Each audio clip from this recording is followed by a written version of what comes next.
Hi everyone, my name is Yuta. My problem is I look like a child and no one takes me seriously. It hurts a lot at some points. I was born a normal kid, but I'm short. I have a childish figure, or rather, there just isn't anything there at all. It feels like they just forgot to glue him on while I was forming in the womb. Not only did my breasts not grow, but the funny thing is that my hair does also not grow back below the length that you see now, up to my shoulders, so I'm racing around with a braid for life. Do you know how not cool that is? And a lot of things in my life aren't fun. I'll start by telling you in order, and you draw your own conclusions. Nature gave me everything from the start. My height, my charm, my femininity.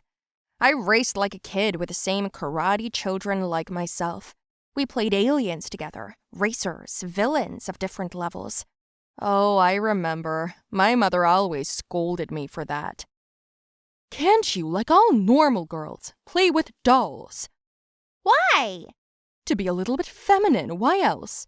I'm fine as it is. For now. And then what? You'll see. And my mom was right. A few years later, when all my friends grew up, they started running around after girls. They could no longer be pulled out to play as before. They were busy with looks, money, and girls.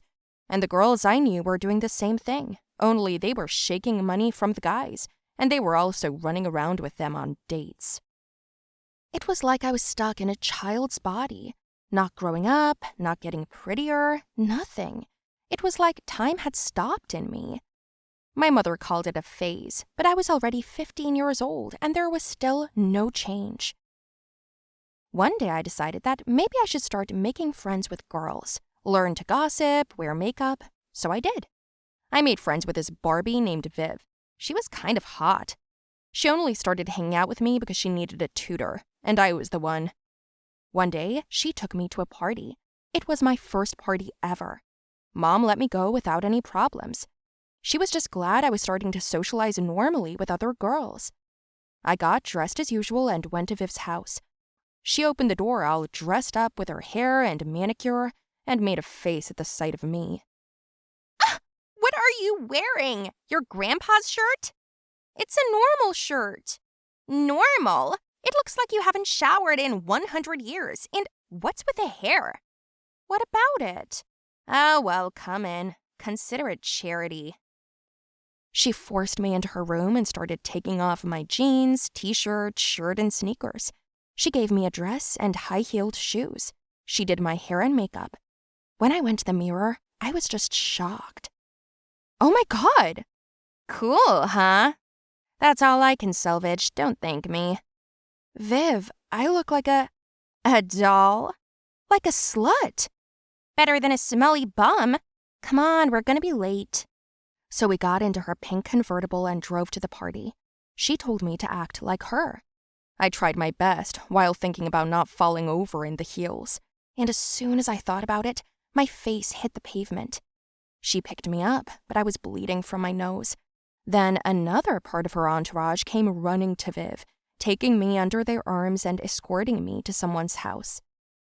It was supposed to be the party of the season, like only a select few were invited. Yes, there was no argument, and the girls and boys were very pretty. I was tasked to make out with someone. Do I have to? Oh, honey, worse things happen at every party, if you know what I mean. Ugh, gross. That's fine, you still have a long way to go. Just kiss someone in the meantime. If you don't, we're gonna kick you out. Over nothing?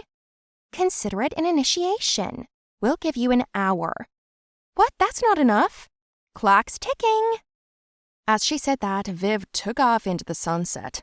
I was left alone in the middle of the dance floor looking for prey, but all the guys just looked at me and laughed. I tried to dance the way I was taught, twisting my ass, moving my legs, but it all looked ridiculous. After 40 minutes, Viv greeted me with a look and pointed at her watch.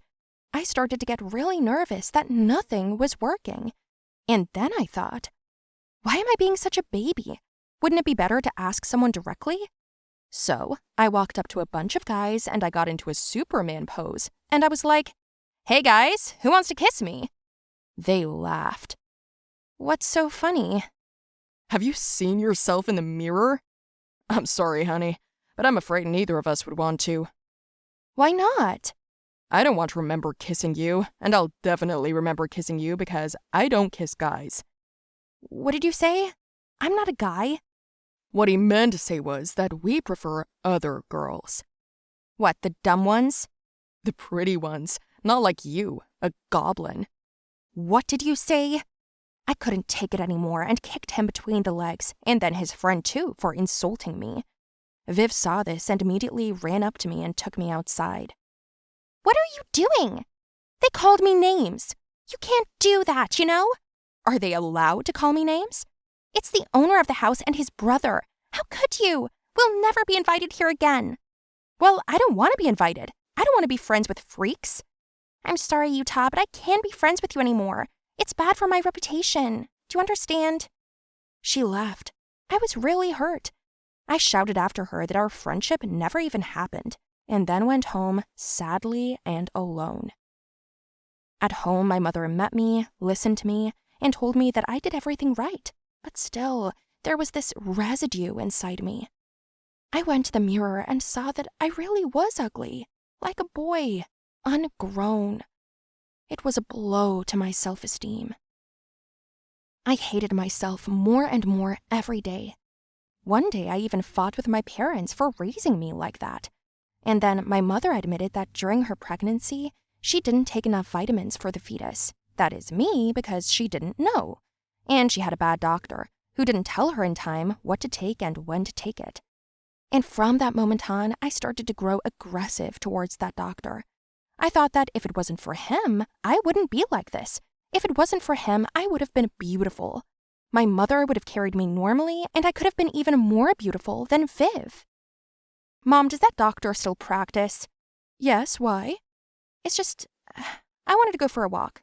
Can I go? With who? Viv? No, a new friend. I'll tell you later. Okay, go. I went straight to the hospital, found the doctor, and burst into his office. It turned out to be a woman, already of age. She looked at me with surprised eyes and said she was with another client now, and I just started yelling at her. I yelled that she had ruined my life, that she was not worthy to be called a doctor, that she was a crappy doctor, and that I hated her. Who are you anyway? I'm the one whose life you ruined. Security, in here! I was in a state. I must have grabbed a book off the table and threw it at her face, smashing her nose. The book was thick. And then the classics. They took me to the station, where my mother dragged me out. We had a long conversation. The gossip about it spread fast. There was a camera in the doctor's office, the tape from which got a lot of views online. And I felt even worse. Our house was flooded with letters to send me to the hospital, to apologize to the doctor, etc. And then I made up my mind and recorded a video in which I talked about my life in detail, about how my life is not sweet and that no one loves me. I didn't care what people thought. I had nothing left to lose. It's hard to believe, but the next day, I woke up popular. I got hundreds of messages from other girls who were also dissatisfied with their appearance. And you know what the most interesting thing is? That among those girls were some who were 100 times more beautiful than Viv, who were much taller, with a perfect figure and face, and yet they considered themselves ugly, even worse than me. And they wrote to me that I was a real beauty, as if I just stepped out of the pages of a comic book. Man, those were the most valuable compliments. Some guys even asked me to go out and have dinner with them. I even cried. All those gestures made me realize that it's not about how we look, it's about how we feel and present ourselves to the world. So if you don't think you're beautiful, there are hundreds of people in the world who will argue with you. And as for Viv, I outshone her with my popularity. In a couple of days, the whole school was wearing shirts and t-shirts like mine. I was suddenly a symbol of high self-esteem.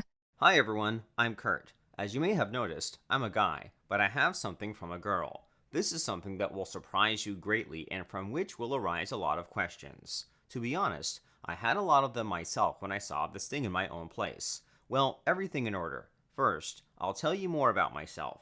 I have a family with me, an older brother, in addition to my parents. My brother hasn't lived with us for a long time because he's married and has his own family, and I'm younger and still haven't got out of the nest. My brother and I are different. He is more calm, likes quiet evenings, board games with children, heart-to-heart conversations over a cup of tea, and I always loved extreme sports. I was doing sports. I was pumping my body. I had a perfect six-pack. The muscles on my arms were sticking out nicely from under my t-shirts. I was proud of my body, mainly because I am more like my father. My dad is also active, and my mother is modest and quiet. When summer comes, I will definitely be climbing mountains, swimming at speed on a scooter, sometimes racing by car. I'm a risk taker, and I think life is one, so you have to live it with emotions. Once, though, my recklessness almost killed me. In the middle of the holidays, the boys and I decided to go for fun on the boats. The weather was just awesome. We invited a few girls to relax with us. One of them I really liked, and I planned to hit on her that day. In general, the guys and I drank a little alcohol. Well, from somewhere came the courage, mixed feelings of extreme with reckless. The boat on which we rode, we had rented. Everything was great, from the mood to the water. At some point, when we were already pretty drunk, I asked the girl I liked to dance. Lola agreed immediately, and I realized that she had the same feelings for me. We held hands and danced to a cool slow dance, and I was happy. I looked into her eyes. She smiled at me, and I knew that now is a very important moment. She is waiting for my kiss. I leaned forward slightly and held my breath. At that moment, the boat lurched, and we lost our balance. Lola started to fall down, and I caught her arm. We were very scared, and the guys were too, and the panic started. One of the guys jumped right into the ocean, but suddenly I saw that another boat was coming at us. Dude, the driver lost control and it was heading straight for us. At that moment, I saw everything in slow motion. Lola and I, she was in the water, I was on the boat holding her hand, and a boat was moving towards us. And then once and for all, I lost consciousness. I came to myself only in the hospital. I don't know exactly how much time passed, but when I opened my eyes, my mouth was dry, and I didn't immediately know where I was or what I was doing. My mother and brother ran up to me. They began to calm me down, saying that everything was fine. When I was a little more recovered, I turned my head and saw that my right arm was bandaged, but the real panic started when I couldn't move it. The doctor came in and see the fear in my eyes, and he calmed me down and explained that we had been in a terrible accident. You and that girl Lola, you were holding hands when the boat hit you, so you lost both your hands. You're right, and she's left. We did the surgery and sewed them back on, the doctor said, as if he were talking about dolls instead of people. I began to be indignant. How did they come? Rejected? Are we dolls or something? I became hysterical, but my parents calmed me down. It wasn't until an hour later that I finally got the message that the doctors did it for a reason, but to save our hands.